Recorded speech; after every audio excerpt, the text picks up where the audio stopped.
Welcome to our Tech Talk, Cybersecurity Trends, What to Watch Out For in 2024. I'd like to thank our sponsors for today's event, Blumira, CrashPlan, KnowBe4, and Bishop Fox. It's their support that lets us bring this event to you today free of charge. I'm Susan Rush, Director of Content here at SmartBrief, and I'll be moderating today's discussion. Before we begin, I want to go over a few housekeeping items. We are recording today's event and will have the on-demand version ready for you within 24 to 48 hours. We will send you an email when it's ready. On your console is a Q&A widget. Please use that to send us questions for our speakers. We will address them during the Q&A portion, time permitting. Please know we do capture all questions. If you run into any technical difficulties, I would first recommend refreshing your console. If that doesn't work, click on the Help widget at the bottom of your screen or check the troubleshooting guide in the Resource Center. You can also find interesting information and helpful guides from our speakers and sponsors here today in the Resource Center. Let's meet our speakers. First, we have Wes Hutcherson, Bishop Fox Senior Director of Product Strategy. Wes, can you tell us a little bit about yourself and your company? Yeah, so I work for Bishop Fox. We're an offensive security company. We've been conducting offensive testing for over 18 years. We were actually founded by an ethical hacker. He remains our CEO to this day. I personally am in charge of a lot of our product strategy, kind of keeping up with what's happening in the market, and more importantly, what's happening from an adversary perspective. Great, thanks, Wes. We also have Amanda Berlin, Lead Incident Detection Engineer at Blumira. Amanda, tell us a little bit about yourself. Hey, yeah, thank you so much. Like you already said, I lead the Incident Detection Engineering team at Blumira. We're a startup based out of Ann Arbor, Michigan, and we have built an application kind of for the smaller guys, for SMBs. So we're really interested in raising the security poverty line and making it easier for people with small teams to turn up a SIM. So it's a SIM that you can install in less than a day, as opposed to, months or years. Great, thanks, Amanda. And then we have Todd Thorsen, Chief Information Security Officer at CrashPlan. Todd? Hello, everybody. Super excited to be here today. As Susan mentioned, Todd Thorsen, the Chief Information Security Officer for CrashPlan. I own IT, security, risk management, governance, and compliance. So CrashPlan is endpoint backup and recovery, ransomware protection, data protection platform, really positioned for enterprise level entities, as well as small business and individual users. Great, welcome, Todd. And last but not least, we have Roger Grimes, Data-Driven Defense Evangelist at KnowBe4. Roger. Yep, thank you so much for introducing me. I work at KnowBe4. We're the world's largest security awareness training and simulated phishing platform vendor. So we, try to help people not to be phished and socially engineered. I've been doing computer security going on 35 years, earned all of these gray hairs, working on my 14th book on computer security, and probably written about 1,300 magazine articles. If I focus on anything, it's probably how attackers attack and how you can successfully defend yourself against hackers and malware. Great, welcome all of you. I'm really excited about today's discussion around what's ahead for 2024. Let's just jump right in. Todd, let's start with you. What strategies do information security professionals need to employ to stay ahead and prepare for upcoming cyber threats in 2024? Yeah, so it's a great question. So for me, this is really an ongoing organic process, and there are a number of strategies I employ, some of which include really maintaining and leveraging a strong network of peers across industries, so practitioners in the security space, fellow CISOs, things of that nature. A lot of information sharing. I always say there's very little that we do in security that's proprietary, and we're all dealing with the same problems. And so leveraging that peer network is really important.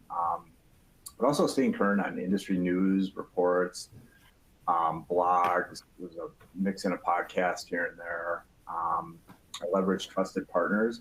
I also do a lot of product demos. I like to, both with new and established technology vendors, to really understand how they're thinking about approaches to problems, how they're solutioning them, where are they innovating, and what are they driving into their offerings that I can take back and think through implementation-wise. Great. And Roger, what would you add here? Well, so again, I've been doing computer security for a lot of decades. There's no doubt the three best things anyone can do, any organization can do, is number one, focus on fighting social engineering and phishing. Social engineering and phishing is involved in about 70 to 90% of successful attacks, depending on whose survey or report you feed or read.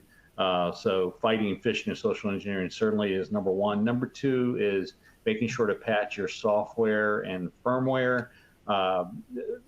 Unpatched software is involved in about 20 to 40% of compromise, although Mandiant recently said it was 33% of compromises involved unpatched software or firmware.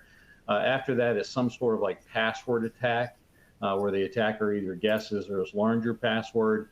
Those three types of attacks, so it's social engineering, unpatched software, and some type of password attack, are responsible for 90 to 99% of the attacks in the world today. So anything you can do to fight those three things is a really good thing you can do.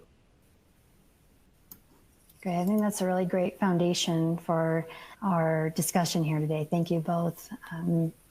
Obviously, everywhere you look, read, AI is top of mind right now.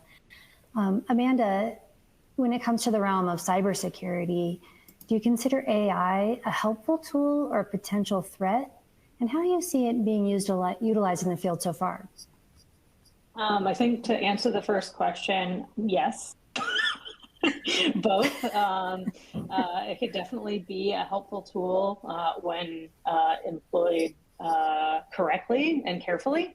There's a lot of considerations around AI and how it's being used in products and services, and not just on our side, like the defense side, or even red team side, but also from legitimate attackers, right? So I think we're going to see a rush to implement AI in products over the next year or so. I mean, we've seen it kind of already, and it's not new, right? ML and AI has been around for a while. It's just more accessible than it ever has been. After ChatGPT came out publicly and allowed like pretty much consumers to use it, along with a lot of the other ones that are out there. So I mean, we can use it in our products for things like threat intel, or looking for user anomalies, that kind of stuff. I just went to Google had an AI workshop that I went to the other day that kind of showed like how Google was using in their platform. They have an entire BigQuery ML setup. It makes using machine learning inside your data really super easy. So we're gonna definitely see this in a lot of products, and I think it's going to make all of the attacks a little bit harder to detect, in the fact that just the language models themselves, right? So it's pretty easy to look for, bad spelling, or somebody that may not be whatever native speaker you are, and AI is going to help with that. Great. Yeah, I think it's important to remember it's not new, right? It's kind of in the market, the hype about it. It seems like it's new, but I know everyone in this industry has been with it for a while. Todd, what are your thoughts on AI? Yeah, I mean, I would agree with Amanda for sure. It's a double-edged sword, like any other technology. Can be used for good or for evil. Generative AI right now is really at the peak of the hype cycle, I think folks are still working through sound applications, enhancing that. What are the use cases, and really kind of weeding through as consumers, separating the hype from reality. That being said, AI will continue to play a significant role in cybersecurity.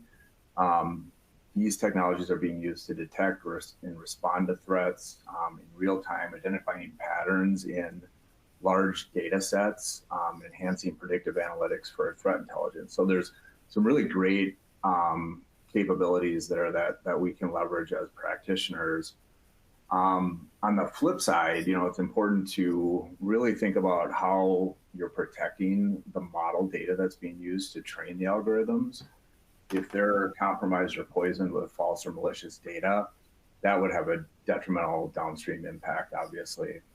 So for example, instead of detecting and responding to malicious activity, they could be trained to unwittingly ignore or propagate that malicious activity within the environment. So definitely a double-edged sword here. Yeah, and the problem of them hallucinating, right? You can't necessarily trust what AI is always telling you, depending on where it's getting its information from. Yeah, for sure. Yeah, that was a really great addition there, Amanda. What are the most effective measures to strengthen and fortify system defenses against cyber attacks now and looking ahead into the future? Wes, why don't you take that one? Yeah, that's the ultimate question. If we all had that answer, we'd be the utmost experts here. So I'm going to provide a little perspective from an offensive security perspective, and I'm sure this will be sort of the yin to Amanda's yang here from an incident response perspective. What we look at is fundamentally what's happening, sort of a shift in the paradigm from managed detection response about 5 years ago, a little bit longer, became the sort of predominant focus, for CISOs. We've seen a sort of a reshift or sort of an offensive security or prevention renaissance, if you will. And that's really been around this theme that's kind of commonly referred to as continuous threat exposure management, or CTEM. If you've ever walked the floors of any of the vendor villages at Gartner or even RSA, it's all over the place. But really what it's doing is it's consolidating a tremendous amount of these prevention programs and new components all under a single sort of uniform platform or uniform approach. And that really becomes like pen testing as a service. That's been the evolution of traditional pen testing, but we're starting to see it combined with attack surface management and even the tools like Chasms, the Balbecs, the Exonius, the Run Zeros of the world, providing essentially visibility. So what all these tools are essentially doing to create these effective, strengthening programs is they're answering 5 fundamental questions from a prevention perspective. It's really, how do I achieve full visibility over my attack surface? And we know that can be incredibly complex with IoT and medical and so forth. Then how are you discovering exposures from it? And then this is where it gets really important, and as far as actually having them be effective, to the point of this question is, how do you triage it? It's a ton of noise. And then from there, how do you validate it? We've seen a lot of like the automated tools like the BAS and CARTs of the world trying to emulate attackers safely as best they can, but there's also a human element that needs to validate as well. And that provides essentially the context to severity that you need to go, hey, of these 10,000 exposures that all these scans ran and possibly validated, which ones do I actually go after?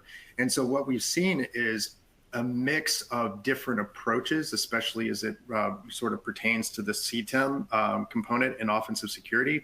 Really what we're seeing is something that gains visibility, whether it's an ASM or it's essentially a CASM player, then some kind of scanning methodology under it, but then importantly, how are they doing the validation? And then subsequently minimizing that window of exploitability. That's the final question that everybody's trying to answer is, modern adversaries are getting faster and faster. In fact, I want to say 73% of attackers in our latest study could find an exploitable exposure and complete an attack end to end in under 24 hours. So the window of the window of exploitability is very small. And so the effective measures of this, really what we're seeing from an offensive perspective, sit within the CTEM umbrella and sort of the puzzle pieces in that are right for each organization. Amanda, what would you add from the SMB perspective? Yeah, and I'm glad you started out with, we kind of have yin and yang sides there, Wes, because I totally agree. I was actually going to start out with just talking about like full visibility into all of the things that are happening. And that is depending on the environment, right? Like SMBs are going to have a little bit different environment than somebody that's at an enterprise level. You know, going also along with what you said, Wes, is just using that visibility and having some sort of plan and to prioritize some exercises. So whether that be red team exercises that you're paying for, or purple team exercises that, you know, maybe you have your own team internally that are kind of going back and forth and doing attack, defend, detect. Mixing those in with tabletops. Like I love doing tabletops, and I love you know, working playbooks into you know, pretty much anything that we do day to day. And I think a lot of that will take your security maybe up another notch, depending on where you're starting at. It's all going to depend on the individual maturity of whatever cybersecurity program you're running. You know, you mentioned that a lot of these attacks are happening in, you know, less than 24 hours, which is, I mean, from what we're seeing even in SMBs, that's 100% true, right? We're seeing a lot of credential reuse and no implementation of multi-factor auth. And those attacks just go from 0 to 60 really, really quick. So, you know, using those kind of exercises and seeing where you're at in your program. But to do that, you kind of need visibility, because you don't really know where you're starting out if you don't have any of the information.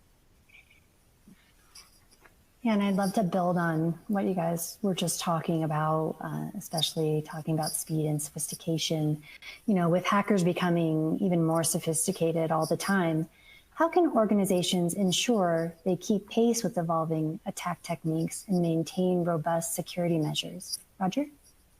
Well, I think a couple of things. One is, you know, remember, they're still doing the same three things they've been doing for decades: social engineering, attacking unpatched software and firmware, and attacking password credentials.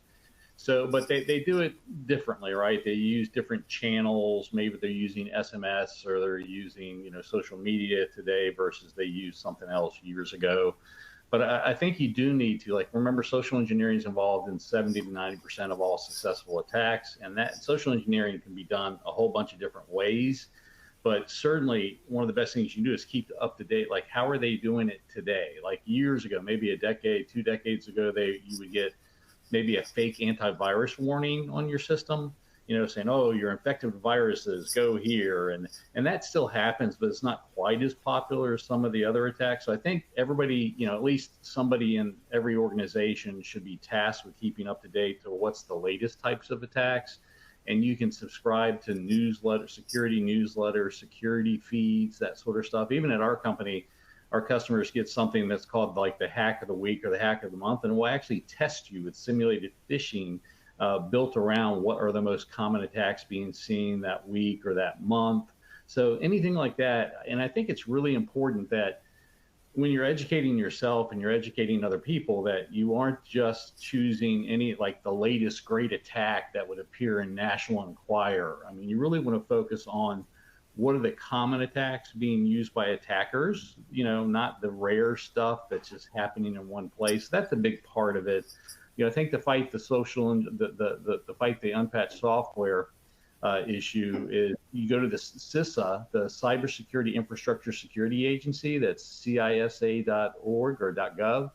They have a new site feature called Known Exploited Vulnerability Catalog, Known Exploited Vulnerability Catalog, that lists all the software that the bad guys are using to break into places. So you don't have to patch everything. But if your software firmware appears on that list, the Known Exploited Vulnerability Catalog, if it appears on that list, you need to get it patched, because it means that the bad guys are really using that to break into real world companies. And then certainly you want to get to some sort of phishing resistant multi-factor authentication, so you don't have to worry about passwords or much. Our big thing going around these days is FIDO passkeys. Anything you can do like that, that's one of the things to keep yourself up to date is FIDO passkeys are coming out and they're being accepted by Microsoft and Google and Amazon and all sorts of places. You can go, oh, let me go see what is a FIDO passkey, and is that something that my users can use? So I think a big part of keeping up to date with the sophistication of attackers is simply trying to stay informed about what are the latest type of attacks. And again, I think that can be accomplished using a cybersecurity newsletter or security feed or something like that, or maybe just going out and looking every morning on a site where you trust. But I think a big part of it is just having to stay up to date on what they're trying today. Like ransomware. Ransomware went from being a product or a malware that would just encrypt your files till starting in about 2019, ransomware started to exfiltrate data, the double extortion method. And today that's really, really common. Ransomware most of the time steals your data, whether or not it encrypts your files. And so what that should teach you is that just having a good backup is not going to be the sole protection against ransomware today. But you're only going to know that if you're reading and keeping up to date and knowing that ransomware has changed its tactics. So I think every organization should have at least one person that's kind of in charge to staying up to date to what are the latest trends. That was a great list of advice and resources. Todd, what advice would you add here? Yeah, I mean, Roger did a great job sort of talking through what that looks like. So I'll just add on to it. But yeah, one of the things I love about the security space in particular is that it's evolving, right? Technologies are evolving. So there's this constant learning that has to sort of take effect in order for us to be effective in protecting our organization. So it's really important to just maintain situational awareness, both from an external perspective, but how does that apply to your organization? So staying current on evolving threats, tactics, techniques, procedures, actors, putting that in context in what is the impact to your organization? Where do you have blind spots? Where do you have visibility gaps, things of that nature? And the other two things I would just touch on is incorporate scenarios. So take those learnings, take that intelligence, and apply it into testing that you're conducting internally or into red teaming exercises to test the organization. The last piece that I would mention just from an organizational perspective is creating that culture of security, creating that awareness and having that mechanism to sort of feed that into the organization. Because I would say, we're charged with securing the organization, but security is everybody's responsibility. And so arming your organizations with relevant knowledge, timely knowledge, things of that, so that they're also aware from a situational perspective. Yeah, I think that's really important. Taking that wide look across your company and making sure everyone's invested in the security. There's been quite a few high-profile ransomware attacks. Just to name a couple, the MGM and Caesars attacks that stranded occupants. There was the Colonial Pipeline shutdown in July that led to gas shortages. JBS Foods, which increased food prices. It really runs a gamut. And, these attacks have highlighted the resurgence of this threat despite significant investments in prevention programs. Todd, what are the key factors driving this resurgence, and what can organizations do to better protect themselves? Yeah, I mean, one of the primary, if not sole motivations for this resurgence is financial related. So significant ransomware payments are appealing for obvious reasons. As far as protection goes, it's really a lot of just security fundamentals and defense in depth that you want to think about. Some important items. Number one is implementing a robust data backup resilience strategy, regularly backing up critical data. That includes endpoints, cloud applications, servers. Ensure backups are immutable and isolated to prevent attackers from accessing and encrypting them. put MFA everywhere you can. Regularly patch for vulnerabilities and update software. Implement email security capabilities. Incorporate relevant information into security training and awareness. Again, going back to sort of what I talked about, arming your organizations with that knowledge and awareness, conducting regular testing, pen testing, vulnerability scans, red teaming, having an established and actionable incident plan that has been tested. So conducting tabletop exercises. As you're running through scenarios, tabletops and tests, you're going to uncover gaps where you can make the program better and better protect your organization. And then test your resiliency capabilities. Are you able to recover critical data quickly? Are you able to do it at scale so that you can resume operations in the event of attack or compromise? And Wes, I want to ask you the same question. What are your thoughts?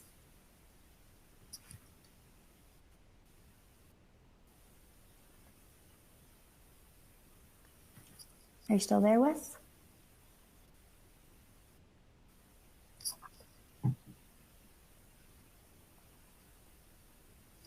Okay, maybe we'll come back to Wes. Social engineering attacks are expanding to new vectors, such as deepfakes, voice cloning, and synthetic media. How can organizations and individuals protect themselves from these attacks? And why is this a problem that is not likely to go away, but only get worse? Amanda? Well, it's definitely not going away because it works. It works really, really well. I mean, you just mentioned the MGM hack. That's how they got in there. That's how they got into Colonial Pipeline. It is an attack that works, and there's a lot that you can do to kind of safeguard against that. But there's still always going to be the human element, right? People are very. I mean, we're all very trusting, right? We want to be helpful. A lot of these attacks go toward the most helpful part of our organization, right? Which is, customer experience or the help desk or whatever. Like, it is literally their job to help the other person on the end of the phone. It is a very, a lot of these attacks are very thought out and researched and everything before they happen. And we see that, if anybody's ever been to DEF CON, there's a social engineering community thing there, and you can just see in real time how well social engineering attacks work. Some of the stuff that you can do, we've already talked about, right? So that's the red teaming, the awareness and user training and, live fire exercises, like stuff that KnowBe4 does. And then you also have to think about things like least privilege. If somebody's account did get compromised, do they have more access to something that they shouldn't, right? That happens to be a big thing in SMBs because it's difficult. Like if anybody's ever gone to a job where you kind of walk in and everybody can install anything anywhere they want and they can, everyone can change settings. That's kind of hard to roll back from. Very rarely do you have the opportunity to start from scratch as far as like access and authentication and everything goes, right? You're trying to put these changes in place in an organization that is currently working, right? Most of us don't work for a place that security is the main job, right? You're working somewhere that, you're either in healthcare or you're making a widget or you're providing a service. It's really hard, I think, sometimes to prioritize which of those things come first. But again, it's really just trying to cover the basics, putting on two-factor auth or multi-factor auth, sometimes more than multi-factor auth, and doing some of the other things that we've been talking about in the other questions. Yeah. Todd, do you have anything to add here? As human beings, we are the weakest link in the security chain.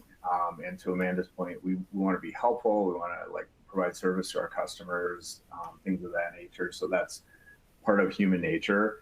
And that just gets back to, really having effective employee training awareness as a priority here. Again, timely and relevant is really important here.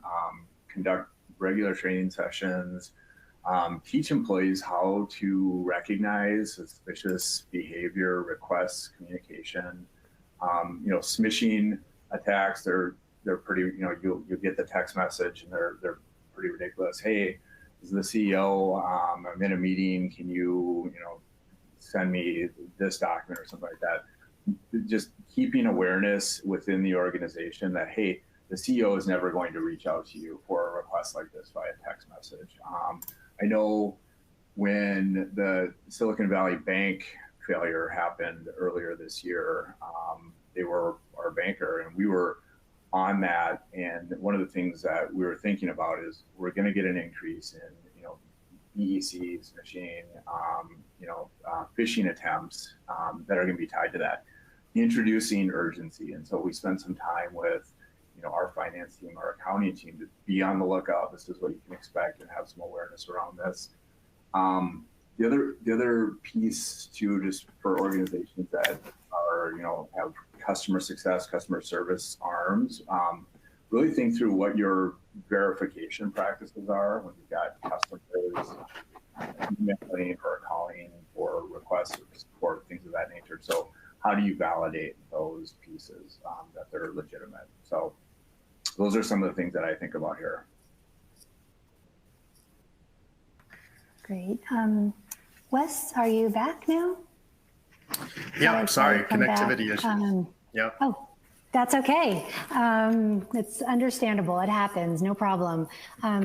Well, basically, I wanted to ask you, are there any specific technological advancements or innovations that are expected to shape the cybersecurity landscape into 2024?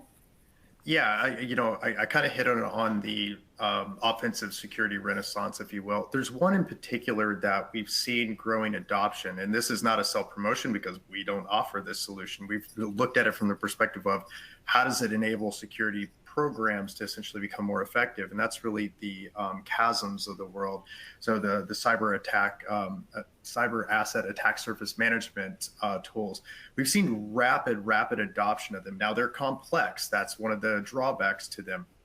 The interesting thing about them is because of how they're accomplishing the visibility into attack surfaces, that not only goes to IoT, medical IoT, and even ICS programs, or ICS technology.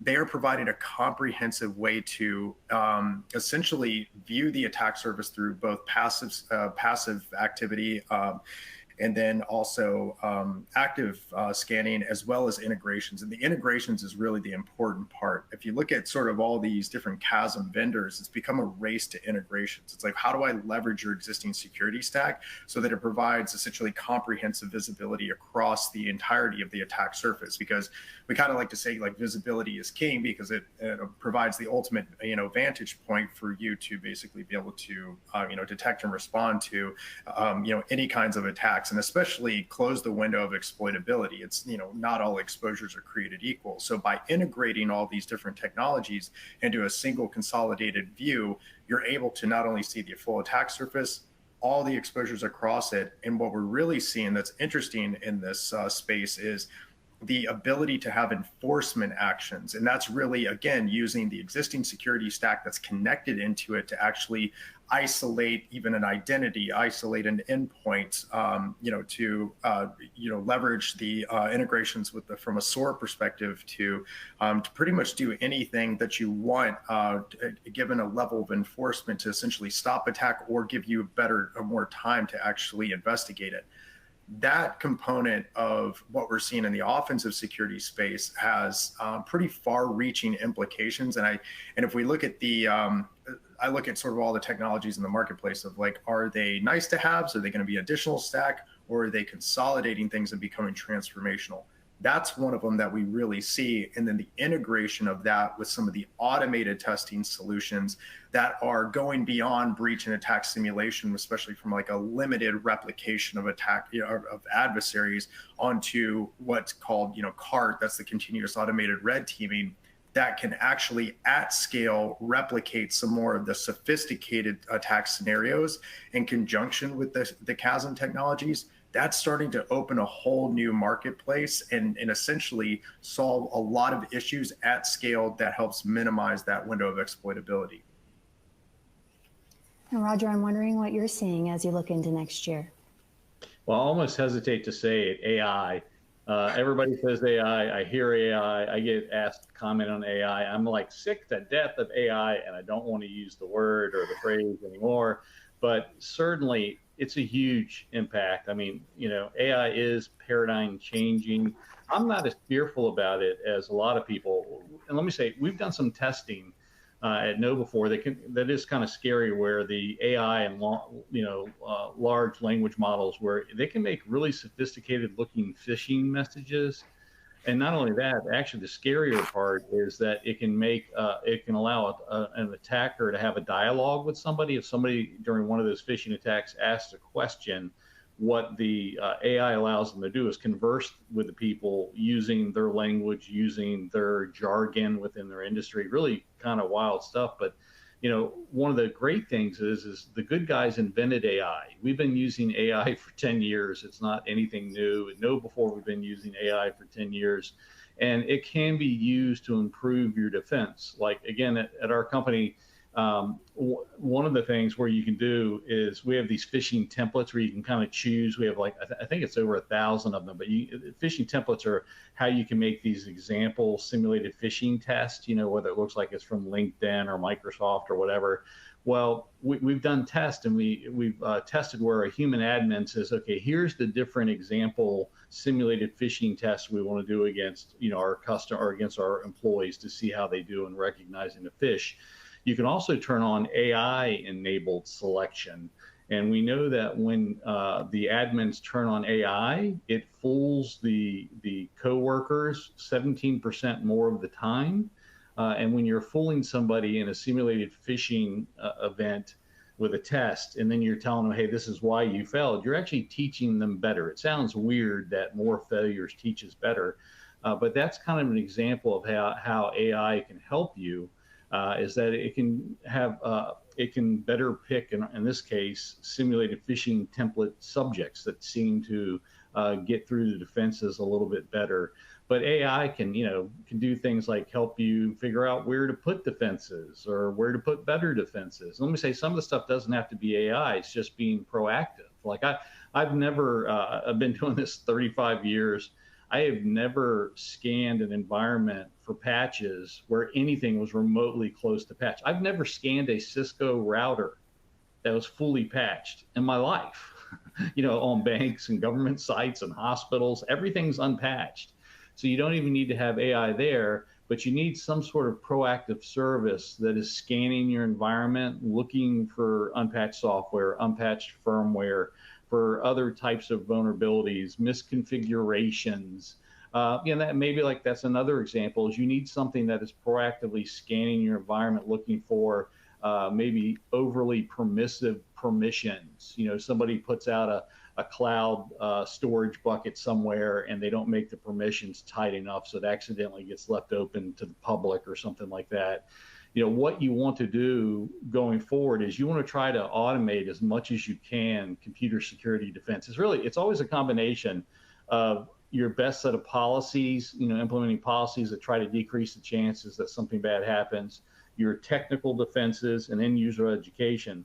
But from a technical perspective, you want to start having more proactive defenses.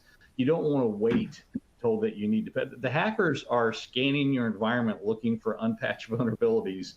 You should be doing the same, right? You should be doing it aggressively. So going forward, and this year and next year and the year after, I think all of us need more aggressive systems, AI driven or not, that are more proactively looking for vulnerabilities that you can find before the attacker does. Because what the attacker is trying to find is an inconsistency in your defense where you've had a gap or you've missed something. So make sure that you're doing proactive scanning, aggressive proactive scanning to find those vulnerabilities.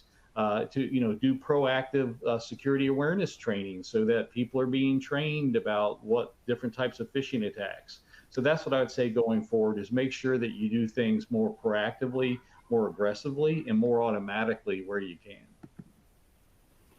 Yeah, building on that here, kind of give this question to Amanda first. You know, CISOs are looking to prove security efficacy and protect themselves in event of a breach. You know, the adoption of attack simulation tools and methods is really gaining traction. What are you seeing across this growing trend? And what do you feel is the right blend of automated measures and human measures to demonstrate security control efficacy? Yeah, so Roger brought us right into the answer for that one after talking about automation. It's perfect. Yeah. Automate what you can, right? You know, there's, what is the saying that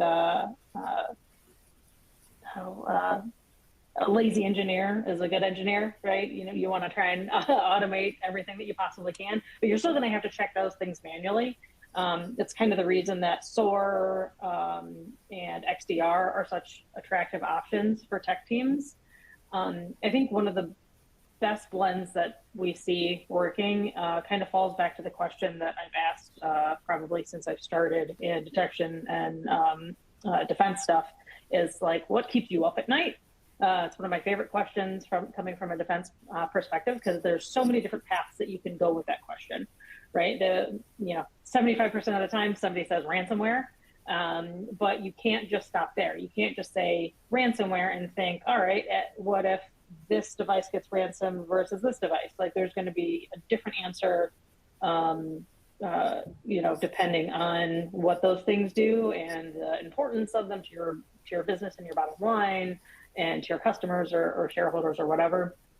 But I think, a combination of automating some adversary simulation, having either a service come in or spot checks that you do internally to check that automation, because automation breaks, right? You can't just rely on automation to always work. There's, things go wrong all the time. That's why we all have jobs.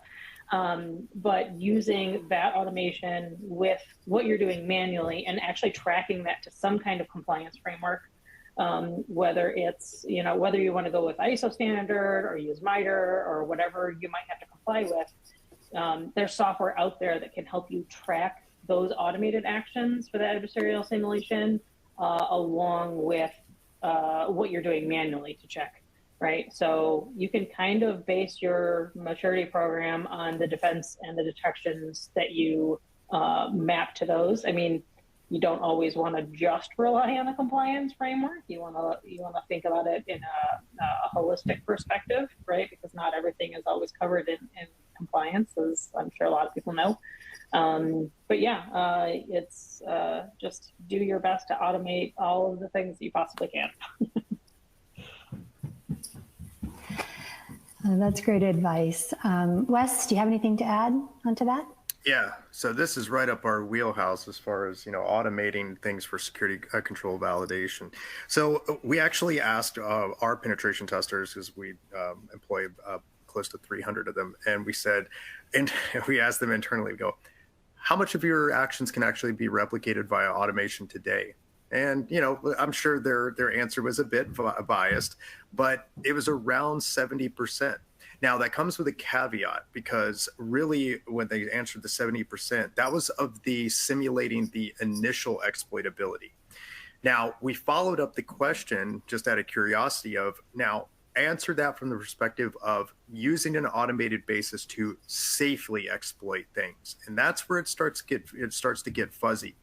Now, where it really got interesting is when we asked them what percentage of post-exploitation activities could be safely exploited. That's where you got a multitude of different answers.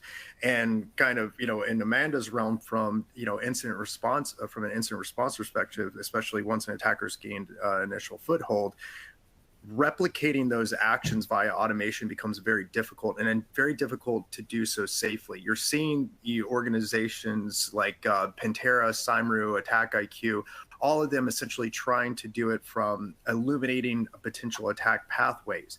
The problem with it is this sort of the balance of safe exploitation, or safe post exploitation, and sort of exercising caution. That's where the human element really has to come in, and they haven't quite figured out how to replicate the human intuition, especially when faced with more advanced detection and response technologies, and especially if they want a replication of an attacker that's going to be sort of low and slow. Automation struggles with that, and a lot of these tools as well that I named have great value, but they're incredibly difficult to manage and incredibly difficult to actually replicate, in a real world scenario. And when I say real world scenarios, even scenarios of ransomware and so forth, we've heard from clients of, we executed one of these, it said it was going to leave breadcrumbs, then clean them up. We found out otherwise. It still left malicious software, across our network, and then we had to go clean it up. So there's a very delicate balance of it. I really look at the human right now. Automation is great for initial exploitability. Post-exploitation still really requires a human element, especially if you wanted to safely replicate advanced attackers. Great, thanks, Wes. I want to make sure that we leave a little bit of time for our audience. But before we do that, I wanted to kind of offer up a takeaway question, based on the current cybersecurity landscape. What should businesses be prioritizing to stay secure and resilient? And you can answer that specifically or just offer some advice. Amanda, let's start with you. I'm going to go with specifics just because I tell this to everybody that I possibly can, but install Sysmon. It'll make any incident. If you have on-prem Windows devices, install Sysmon. It will pretty much make any incident that you do have much quicker from an IR perspective to find out what has happened and actually contain and eradicate whatever has been happening. So yeah, I'm going to stick with the very, very specific of everybody should install Sysmon. Great. Wes, what's your advice? I was on mute. I'm going to go back to my chasm thing. I am a firm believer in the power of visibility. I think without it, you're going to focus a lot of preventative measures and detection response measures potentially on areas that are not quite as at risk as you think, and areas that are what we kind of call stepping stones to greater attack chains. I think the visibility component, both externally and internally, is key to setting the foundation for that. Great. And Roger? I'll kind of be a broken record, but anything you can do to fight social engineering, make sure you patch software and firmware, make sure that you move beyond passwords, doing like phishing resistant MFA. How well you do with those three things is likely to determine whether or not your organization gets compromised or doesn't get compromised. Great. And to round us out here, Todd, what's your advice looking into next year? I would say, definitely continue awareness within the organization. Communication is really important. Testing and validating your data protection capabilities and resilience posture is another key element. And then I would, with today's economic climate, do more with less, automate as much as you can, test that, and just sort of continue driving efficiency into the organization to better protect and support all of your stakeholders.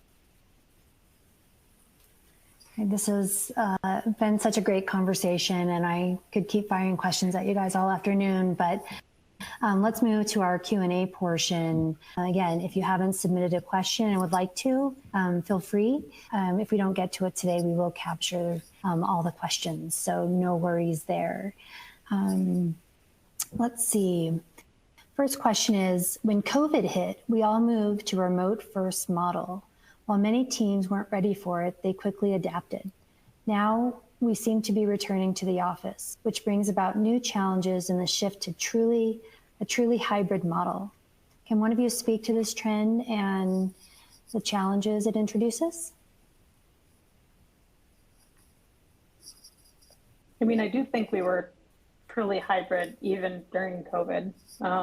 You saw a large rush of people that didn't really have a full remote workforce go to maybe not 100% full, but very full. So you still kind of had to have, like, all that infrastructure wasn't going away, right? You're still going to have the same setup. You're just trying to do it remotely most of the time. And I think that scaling that back hopefully gives people the time and kind of insight off of the last couple of years of things that kind of need to be tightened down and changed.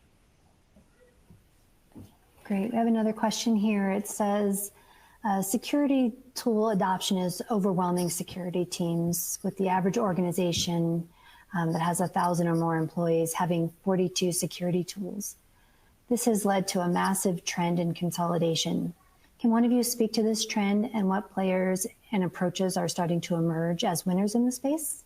I don't know if you want to go that far, but anyone up for that one? Yeah, I mean, if you look at, oh, go ahead. I was going to say, I just think that everybody should always do a survey of their environment and find out, what you have and where the gaps are, and make sure. A lot of people are buying and have triple protection in some places and gaps in others. So I certainly think you have to be aware of where you have strengths and weaknesses. So I'll add to that. What we're seeing is the #1 use case for adoption of many of the different controls from an offensive security perspective is security control validation. And with that, basically, I was at FSISEC recently, and I talked to a major financial organization, and I was absolutely appalled when they said that they had over 2,000 vendors between managed services and technologies that they were trying to manage. And essentially their entire focus for this year was validating that they were all effective and essentially consolidating to the ones that are. So we're actually seeing this, the control validation and programmatic validation as sort of a mechanism for the consolidation and integration of all the technologies together. And furthermore, you look at it from both the offensive and defensive perspective. I was speaking to the continuous threat exposure management, which is the collection of software and programs together from an offensive perspective. But on the defensive, essentially XDR continues to sort of reign supreme in the back end from a detection and response perspective. And I've seen tremendous adoption of Sentinel, of kind of integrating everything into one. We've noticed that all of our customers essentially ask us the results that y'all do from an offensive perspective. How do you integrate it into Sentinel so we can make decisions? So that's just some of the trends we're seeing. Great, we have another one here. This might be the last one we have time for, but what are some ways we can enhance the cybersecurity framework to help prevent 0 days and fileless malware attacks?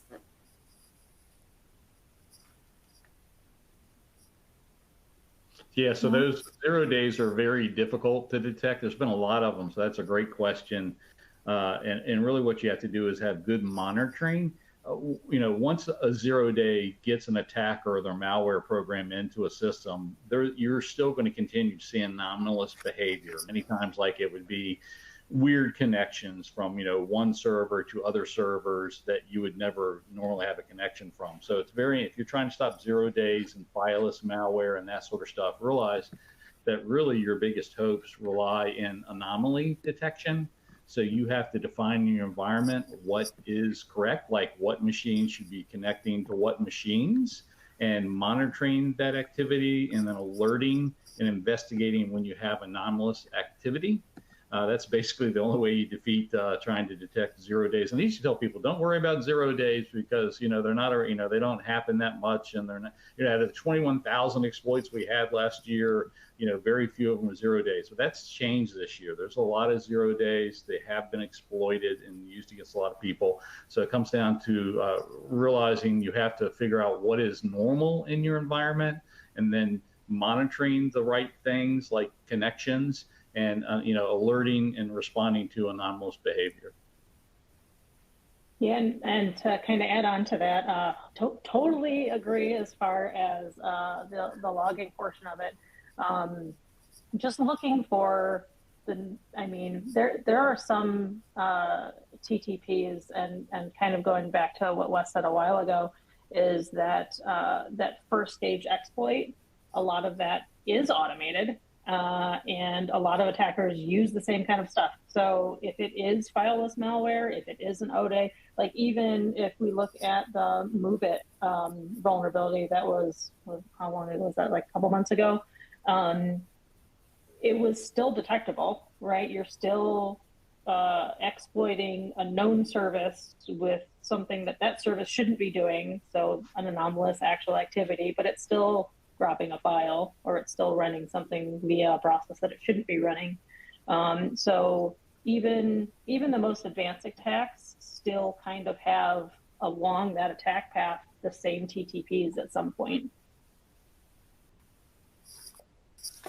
Great. Well, amazingly, that hour went by so fast and we're just about out of time. But I do want to thank Roger, Amanda, Wes, and Todd for taking the time today to share this information and all their insights. Also, a big thank you to our sponsors, KnowBe4, Blumira, Bishop Fox, and CrashPlan. And once again, as I mentioned in the beginning, you will be receiving an email in the next day or two that'll include the link to this archived webcast. We invite you to watch it again, or please pass it along to your colleagues. We thank you so much for attending, and this concludes today's webcast.